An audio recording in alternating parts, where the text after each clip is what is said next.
कि पत्नी को लेकर कि उसका धर्म क्या है, कि वह क्या पुनर्विवाह है। तो इंद्रेश जी जो है हमारे बालक समान है। स्थिति खराब है, धर्म के नाम पर बाजारवाद पैदा हो गया है। बताते हैं प्रेम विवाह है, उनका 3 साल से प्रेम संबंध था तो उन्होंने विवाह किया।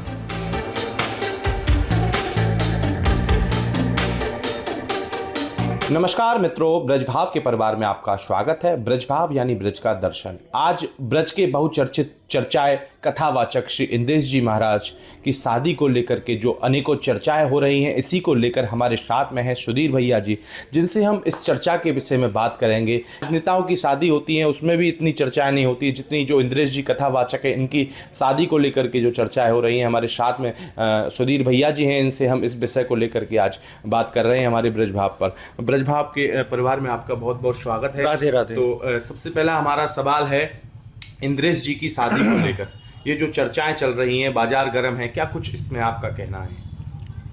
शादी है, विवाह है, बहुत अच्छी बात है। और चर्चाएं 3 तरह की चल रही हैं। एक तो उनके विवाह संस्कार जो हुआ है वो भव्यता को लेकर चल रही है जी।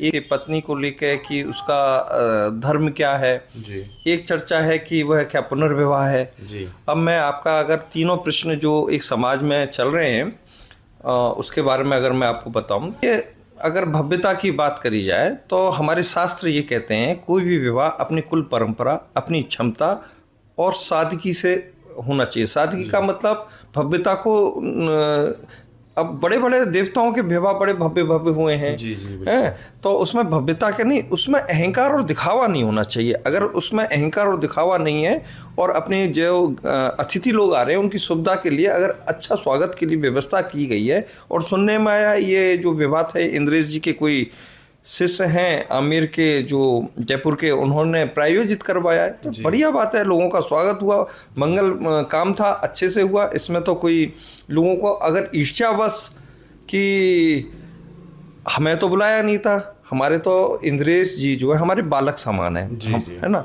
तो अगर ये तो खुशी की बात है, ईर्ष्या की वजह से अगर लोग इस बात को अगर विरोध कर रहे हैं तो ये गलत बात है।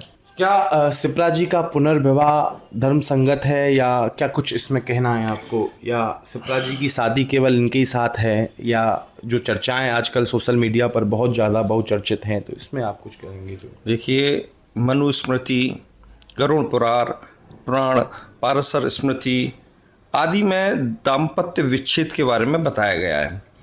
अगर किसी स्त्री का पति मृत्यु हो जाए या कोई परित्याग कर दे या कोई क्रूर प्रति हो या कोई असहयोग करता हो, ऐसी स्थितियों में अगर स्त्री का कोई परित्याग कर देता है तो उसका पुनर्विवाह इन शास्त्रों में वैध बताया है। ये समाज की ओर दृष्टि से क्या कुछ कहोगे? देखिए, मैं तो इसमें अगर इंद्रेश जी जो हैं उन्होंने इस तरह से विवाह जो किया है उसमें उन्होंने कानूनी दृष्टि से या शास्त्रीय मर्यादा की दृष्टि से देखा जाए तो कोई भी उनको आरोपित नहीं होते हैं, वो किसी भी गलत काम के लिए आरोपित नहीं है।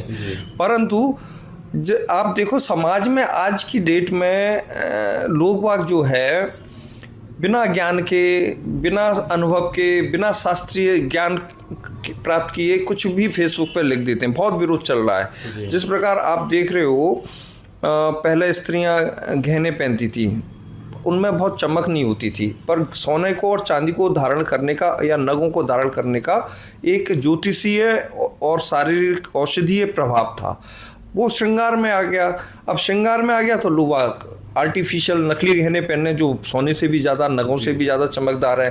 अब उसके गुण तत्व से उनको कोई लेना नहीं है, श्रृंगार से लेना है। इसी प्रकार आज समाज में अनेकों विद्वान, अनेकों संत, अनेकों, सभी नहीं, अनेकों बहुत ज़्यादा अपने आप को ड्रेसअप करके, बहुत ज़्यादा मेकअप करके, बहुत ज़्यादा अपना एक तामझाम बना के, आडंबर रच के और अपने आप को सोशल मीडिया के मामले में प्रतिष्ठित कर लेते हैं सोशल मीडिया के आधार पर। उससे होता क्या है कि जनता, जो आम जनता है, जो शास्त्रीय ज्ञान नहीं रखती या उनके पास अनुभव नहीं है, वो उनको असली और विद्वान समझ के उनके फॉलोअर बन जाते हैं। परंतु मैं यह कहना चाहता हूं, आप चमक दमक के लिए नहीं, चमक दमक ज्ञानी विद्वान पुरुष विद्वान या जो वास्तव में भजनानंदी है उसको कोई चमक दमक की नहीं, आवश्यकता इस चर्चा की अगर हम बात करें तो वैसे साधु संत विद्वान मौन हैं, इस जो है उलझन से इस जनता को कौन ज्ञान देगा इसमें? मैं यही तो कह रहा हूँ, इतने बड़े बड़े विद्वान, इतने बड़े बड़े संत साधु और सिद्ध प्रतिष्ठित लोग, इतनी बड़ी समाज में जनता एक इनकी तरफ देख रही है, टकटकी लगाए कि कुछ बताएं हमारे जो अपने अगुआ बनते हैं सोशल मीडिया पे और प्रचार के माध्यम से कि ये सही है या गलत है, पर सबने मौन चुप्पी साध रखी है। और ये मैं तो कह रहा हूँ सामने आके सबको अपना वर्जन देना चाहिए, और अगर शास्त्रीय अप्रामाणिक बात है तो उसका निंदा करनी चाहिए, अगर कानूनी अगर कुछ गलत हुआ तो उस पर कार्रवाई होनी चाहिए, परंतु कोई कुछ नहीं बोलने वाला। और जो बातें हैं वो शास्त्रीय, उन्होंने कोई गलत नहीं किया। मैं तो कहता हूँ उनको, उनके स्वयं के परिवार को सामने आके इस तरह की चर्चाओं को विराम देना चाहिए। इंद्रेश जी के जो समर्थक हैं सोशल मीडिया पर वो आक्रोशित हैं, मतलब एक उग्र हो रहे हैं और बहुत सारी जो चर्चाएं हैं वो लिख रहे हैं इंद्रेश जी को लेकर। इस विषय में आप क्या? यही तो मैं कहना चाह रहा हूँ, जो लिख रहे हैं वो ना तो कोई शास्त्र का प्रमाण दे रहे हैं ये गलत हुआ है, ना भारतीय कानून की कोई धारा बता रहे हैं, केवल उनकी जाति के ऊपर, अरे जिस कुल में जो स्त्री का विवाह होता है वह उस कुल को उस जाति की हो जाती है, क्या फ़र्क पड़ता है। और ये शास्त्रीय प्रमाण है, कितने सारे प्रमाण हैं। और मैं तो ये कहूँगा जिस प्रकार उनके मित्र हैं इंद्रेश जी के, तथाकथित मित्र हैं, काफ़ी लोगों ने इसमें उत्सव में आयोजन में शामिल होकर आनंद की प्राप्ति की, उन सबको भी इस बात में आके अपनी विद्वता के आधार पर, अपनी सिद्धि के आधार पर पर्चा चर्चा कुछ तो करनी चाहिए। क्या ये सार्वजनिक जो है विचार आचरण को लेकर हैं या जो है सामाजिक विवाद है, या क्या कुछ कहोगे? एक्चुअल में देखिए, समाज में आम जनता तो चाहती है कि इसका मालूम पड़े कि ये सही है या गलत है। सब अपनी अपनी अज्ञानता की वजह से या अल्प बुद्धि की वजह से इसमें भाग ले रहे हैं, जिनको इसका अधिकार भी नहीं है, इस विषय का उनके पास पकड़ भी नहीं है, ना ज्ञान है। सब अपनी अपनी मर्जी से सामाजिक बातें कर रहे हैं। और चलो हम चलते हैं, तो फिर ये जो नवविवाहिता आई है इसकी मानसिक दृष्टि पर क्या प्रभाव पड़ रहा है? हाँ देखिए, आज उन पति पत्नी को अपने जीवन के एक आनंदित पल की अनुभूति में जीना चाहिए, और इस प्रकार से समाज में सोशल मीडिया के माध्यम से ऐसा मान के चलो जाने कौन सा बड़ा अपराध हो गया, और उनकी जीवन को, उनके मन स्थिति को, उनके इस बहुमूल्य क्षणों को इस तरह से विवेचना करने का एक नैतिक अधिकार किसने दे दिया? लोगों को लिखने से पहले ये सोचना चाहिए उनकी नैतिकता क्या है, वो किस आधार पर, किस उनको इस बात का क्या अधिकार है कि वो किसी के बारे में ऐसा लिख दें। तो ये सब लोग, बड़ी स्थिति खराब है, धर्म के नाम पर बाजारवाद पैदा हो गया है। सबको लेकर उनकी प्रतिष्ठा प्रतिवाद पर क्या प्रभाव डल सकता है? देखिए, जब तक वो इसका प्रतिकार करके नहीं करेंगे तो निश्चित तौर पर उनकी प्रतिष्ठा अनावश्यक रूप से धूमिल तो हो रही है, और उनको प्रतिकार करके और अपना एक स्टेटमेंट देना चाहिए। और रहा अगर ज्योतिष गणना के हिसाब से देखा जाए तो इंद्रेश जी के जो ग्रह नक्षत्र हैं और जो हमारे को एक सिक्स सेंस है, उसके आधार पर हम कह सकते हैं कि इस पर क्षणिक कुछ दिनों के लिए तो उनके जीवन में थोड़ा बहुत 19-20 हो सकता है, परंतु उनके जीवन में उनकी अपने भजन में, उनके सारे जीवन में अध्यात्म का और ख्याति का कोई दुष्परिणाम ज़्यादा नहीं आएगा। इस विवाद में जो चल रहा है इसका न्याय कौन करेगा? समाज, कानून, या आप कहें तो समय? देखिए, अभी सोशल मीडिया ट्रायल चल रहा है, ना कोई जज है ना कोई वकील है, बस आरोपी आरोप हैं जी। और सोशल मीडिया एक बिना पैसे का एक ऐसा हथियार है, किसी के बारे में बिना ज्ञान के, बिना प्रमाण के, बिना अनुभव के कुछ भी आप लिख दो, क्योंकि सामने वाला को अगर देखिए, सामाजिक स्थिति अलग है और शास्त्रीय स्थिति अलग है, कानून की स्थिति अलग है। तीनों को जो है सामाजिक स्थिति जो हमारे यहाँ प्रचलन है, हमारे यहाँ अन्य जाति में विवाह करने का प्रचलन नहीं है, पर शास्त्र ऐसा प्रमाण देते हैं कि कर सकते हैं, परंतु पुनर्विवाह का भी प्रचलन नहीं है, आज़ादी के बाद ऐसा नहीं है।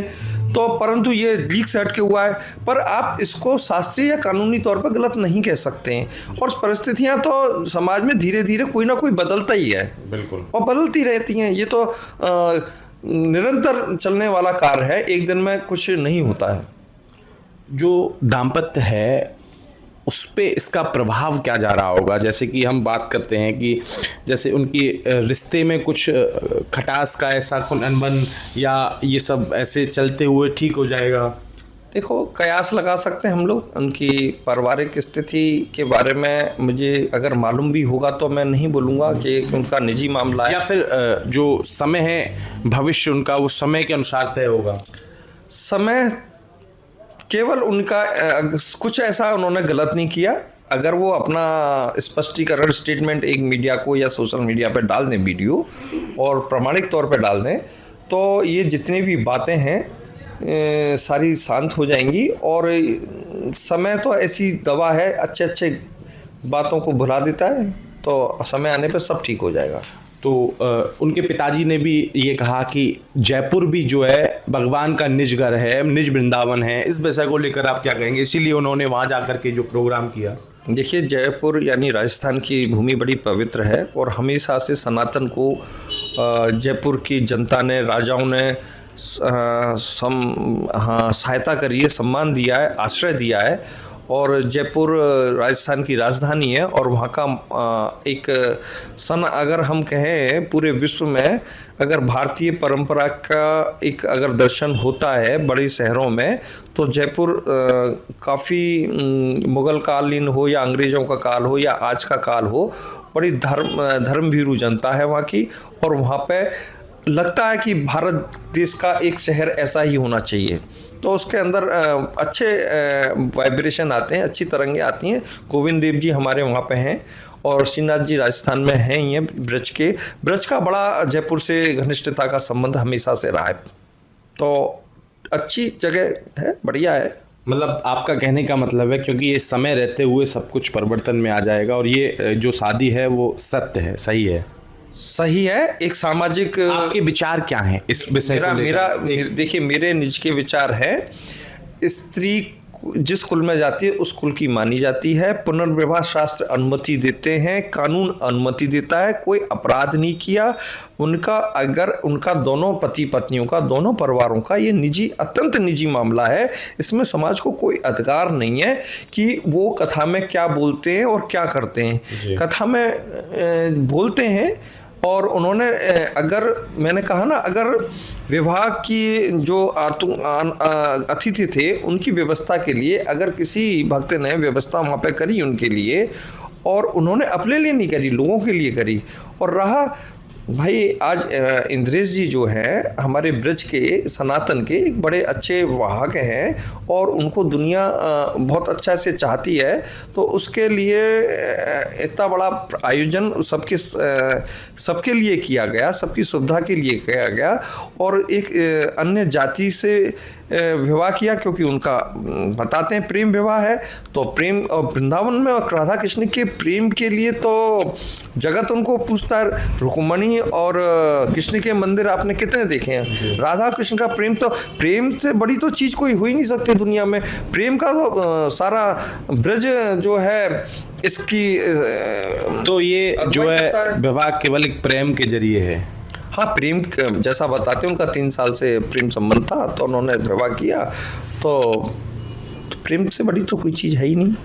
ये जो है संबंध एक प्रेम है, और ये कान्हा की नगरी में भी राधा कृष्ण का प्रेम है। हमारे सुधीर भैया ने बहुत सुंदर बताया है, आप सब लोग सुनिएगा कितना सुंदर इस विषय में चर्चा जो हुई है, इस विषय में बताया। तो ये जो प्रेम की भूमि है, कान्हा की भूमि, इसी को लेकर के जो जज हैं इंद्रेश जी, उनकी जो शादी है वो प्रेम को लेकर है। इसी को लेकर जो अनेकों चर्चाएं चल रही हैं वो एक तरीके से मिथ्या भी हो सकती हैं, क्योंकि अगर भैया जी हमारे कह रहे हैं, और कुछ ना कुछ जो साधु संत मौन हैं इस विषय को लेकर के, या क्या कुछ बातें हैं, वो सब आपके सामने धीरे धीरे आ रही हैं। तो हमारे ब्रज भाव पर जो सारी बातें अभी चर्चाएं हुई हैं, तो आप वो सुने और सुनने के बाद अपना कमेंट करें कि क्या कुछ सत्य है, क्या कुछ है ये जय की शादी को लेकर। तो इस ब्रज भाव से जुड़ जाइए और जुड़ने के बाद आपको महसूस होगा ब्रज, आखिर ब्रज की जो महत्वता है वो ब्रज की लीला है।